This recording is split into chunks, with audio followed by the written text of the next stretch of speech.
Hey guys, so for this video, I'm going to be talking about 25 pro tips you need to master ASAP. Now, unlike the normal advanced tips and tricks videos that I make, these strats are going to be very quick and straight to the point. Don't worry, I'm still going to include all the examples from other pros, as well as explain how they work. I'm just going to do it rapid fire style. Oh, also, the other thing that's going to be kind of different is that these are going to be very competitive based tips. These include stuff like OP trio tricks, strats to get Storm Surge, and just general pointers for doing well in tournaments. So I hope you're all excited. I put a ton of time and research into this video. Without further ado though, let's get right on into it. Tip numero uno is to prioritize gold. In case you have not been paying attention to competitive this season, gold is and has been the meta. Not only can you use gold to upgrade your weapons every match, but you can also use it to get materials, get loot. You can even use it to get exotic items like the snowball launcher. That thing is busted. How gold works is you spawn every match with 50 gold bars. You then get more from farming houses, opening chests, unlocking safes, and completing mission quests like bounties from NPCs. This brings us to tip number 2. As we just discussed, you always want to utilize your gold with the NPCs, aka the non-player characters around the map. Gold is useless without them. Well, did you know that there's an exploit to instantly get gold with them? I learned this technique from 72 Hours, so I'm just going to show his clips for it. Basically what you do is you take advantage of what are called 60-minute quests. These mission quests from NPCs last an entire hour. That's what 60 minutes is. But most importantly, they transfer from match to match. What 72 Hours will do is he'll load up an arena game about an hour before a tournament starts. He'll go to as many NPCs as he can, get a ton of 60-minute quests, and then instead of going and completing them, he'll just leave the match. What this does is when the tournament actually starts, 72 Hours will have like 50 quests he can complete for easy gold. I'm talking about stuff as easy as just farming wood or consuming peppers that will instantly get him to like 300 plus gold in minutes. And remember, he can do these wherever he lands. He does not need to be near the NPC that he got the quest from, so you basically get free gold. But Jarian, who cares about gold? Well, like I just said, all this gold can get you insane loot. You could pretty much have a gold scar and gold shotgun every single game just using this strat. So again, shout out to Tom for that strat. I said I learned it from him before. Go to his YouTube. I swear, this man is always cooking up some good tricks. I love you, 72 Hours.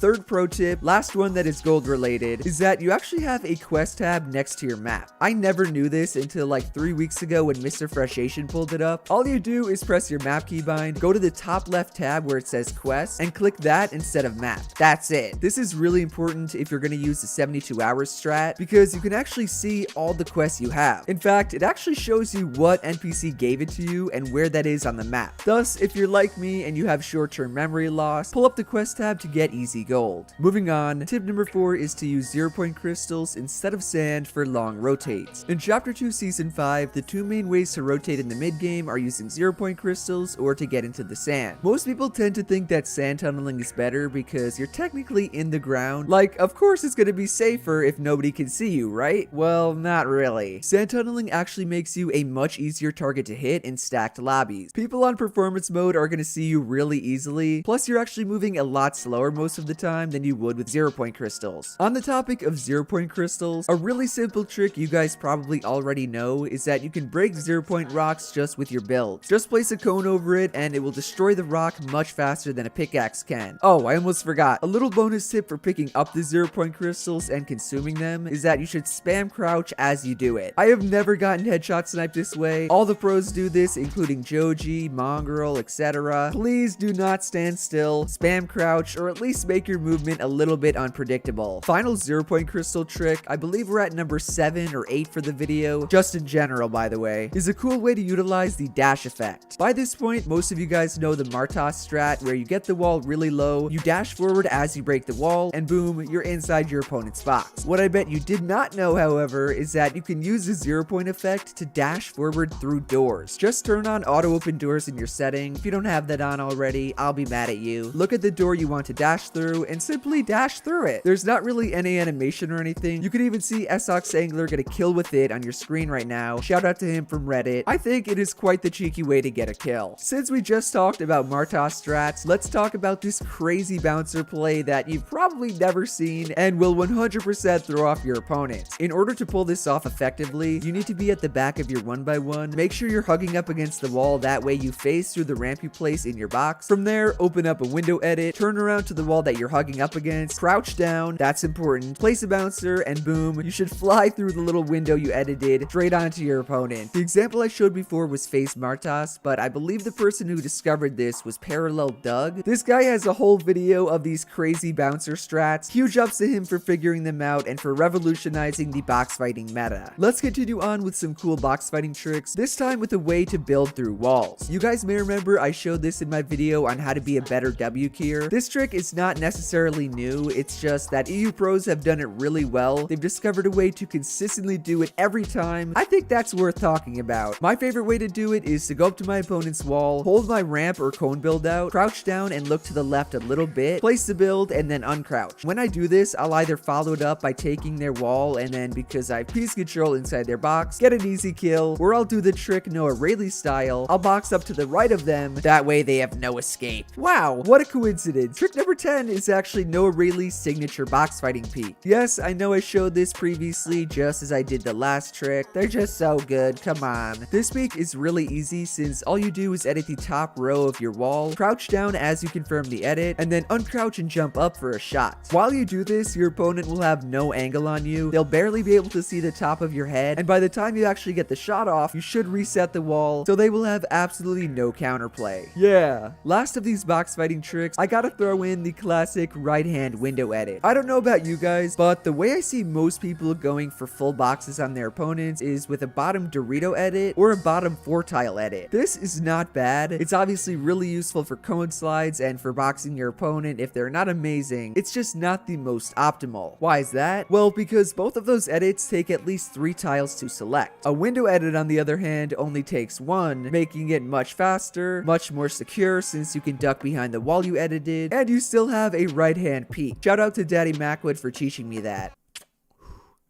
Something else Daddy Macwood taught me, specifically when he spectated me playing FNCS Opens, was to always check for loot spawns. I had a really bad habit of never checking loot spawns when there wasn't a chest near them. For example, if there was no chest within the ceiling of a house in Pleasant, I would just not break through to check for loot. Do not do this. You never know what loot can be in these loot spawns. It could be bouncers, it could be a good weapon, it could be extra ammo, it could really be anything. Therefore, do not be like me. Don't be a lazy loser who does not want to check something because there's no chest there. Always check floor loot spawns. Trick number 13, I kind of randomly threw this in here, is that sharks actually drop RPGs. As of right now, the Hydro Dam building outside of Slurpy Swamps is the only place you can consistently get an RPG. Do you know the one and only other way to get an RPG in Season 5? It's not consistent, but it does work. Yes, it is to kill a shark. Like I said, this method is a little more RNG because sharks don't always spawn. They also will not always drop you RPGs. No matter what though, you should always check the water near you if you land somewhere where there's shark spawns. Go and look for sharks. The team from Hydro Dam will be so confused when you RPG them from height. Another seemingly random tip I have is how to enable swap to pickup when you have scroll wheel pickup enabled as well. If you're someone who took my keybind advice, hopefully you were, then you're probably using scroll wheel up or scroll wheel down to pick up weapons. But Sharian, if I do this, I can't use hold to swap. Why would I do that? Chill, little Timmy. That's the whole point of the trick. What you need to do is set another keybind that you don't use for anything else to your secondary pickup. Double pickup binds. This way, once you enable hold to swap, not only can you use scroll wheel pickup to pick up weapons normally, open chest, use tap to search, but you could also swap your current weapon for a weapon that's on the ground using that new keybind. To help you guys understand, look at my inventory right now. This is me picking up a weapon with scroll wheel pickup. You see how it went to the back of my inventory? Well, with this trick, I can hold C on a weapon, and instead of it going to the back of my inventory, it replaces the weapon that I just had, my AR, for my shotgun. 200 IQ! Final 10 tips are going to be trio related, so don't be scared if I rapid fire through them. Up first is to memorize your Storm Surge numbers. Storm Surge is a mechanic that you probably saw in FNCS. Those games were stacked, even opens, that is used to lower the amount of people alive. For the second zone in the game, Storm Surge will activate if there's more than 70 people alive. 70. For the fourth zone, Storm Surge will activate if there's more than 50 50 people alive. And for the 6th zone, that's the first moving one inside the storm. Storm Surge will activate if there's more than 30 people alive. Oh, and when I say activate, by the way, I mean it will start doing damage to people below the damage threshold once the zone fully closes in. Before that, it won't activate, but you will still see the number. Jarian, how do I stay above Storm Surge though? Don't you worry, I got you covered. One way is to damage people who are sand tunneling with explosives. All explosives, including fireflies, RPGs, gas cans, they can all do damage to people inside the sand. This counts for Storm Surge. Another way, also from Ryu Zanami, shout out to him for all these Storm Surge tricks, is to double gas can your opponent's box. I never do this, but 2 gas cans can actually go through your opponent's builds even while they're turbo building. Literally nothing can stop the explosives. My personal favorite way to get Surge, which you may have seen from my FNCS video, go watch that, I know a lot of you guys did not, is to do max damage to a downed opponent. For those of you that don't know, doing damage to opponents that are down or knocked actually does count towards Storm Surge. Additionally, you can do more damage than they have in their HP bar with a sniper. You see where I'm going with this? What a ton of pros will do is that they'll take the body of an opponent they kill, they'll throw it into their own tarp, and then they will headshot snipe the downed opponent for max damage. This will give them 200 plus Storm Surge damage compared to the normal 90 or so that you'll get just from finishing them with an AR. That is so smart! My final Storm Surge trick, it's really simple, it's what I learned from my teammate Taken. It's to go for AR tags instead of snipes. I know how tempting it can be to get that sick montage clip, that 200-meter headshot snipe for max damage. That is just not realistic though. You have to get tags to stay above Surge in the early and mid game, otherwise you're just gonna die. So the most realistic and reliable way to do that is to get AR tags. Just tap fire with your AR, stop going for snipes. Semi-random tip from my teammate Rise, I know he's not gonna watch this, but I'll still put it in for you guys, is that you can actually drop 100 materials just by double clicking on that mat in your inventory. When we played FNCS, Rise was always splitting his mats by pressing Z, which splits them in half, or by pressing X and using the little slider to choose how many mats he dropped. I don't know how he did not know this, he's been playing the game for years now. All you gotta do is double tap to drop 100 mats. You hear me, Rise? Third to last tip, specifically for open qualifiers, is to not leave your final game just because you still have more games to play. What I mean by this is that around 10 minutes before a tournament ends, most players will queue up, try to W key, and then leave the game to get into one more match. That game that they leave is usually what we call a dead game, meaning there's not going to be too many people endgame. The way that we qualified for FNCS semis was by staying in that dead game. We had a few more games to play, but we decided not to back out and try to get into another game. That other game we would have been in, by the way, the final game, would have been insanely stacked, so we chose to stay in the dead game, play placement until there was like 15 people in the 6th zone, usually there's around 30 to 40, and win the game. Again, this obviously depends on how many points you need. If you need a ton of points, you probably have to W key and then play another game out. If you do not though, and you want free points, stay in that dead game like we did. Tip number 24, again for Rise, please watch this. Stop editing walls closed. This motherfudger got me killed like 3 times in FNCS by either editing a wall closed when he was in front of me, or just placing one. I think even Taken got me killed a few times like that, and I was stuck in my opponent's box. The rule for most trios should be if you're at the back of the tarp, you are the one who closes it. I forgive Rise though because I know it's muscle memory. Don't worry Rise, I still love you. Seriously though, the 25th and final tip, the moment you've all been waiting for, the end of the video, use code Jarian.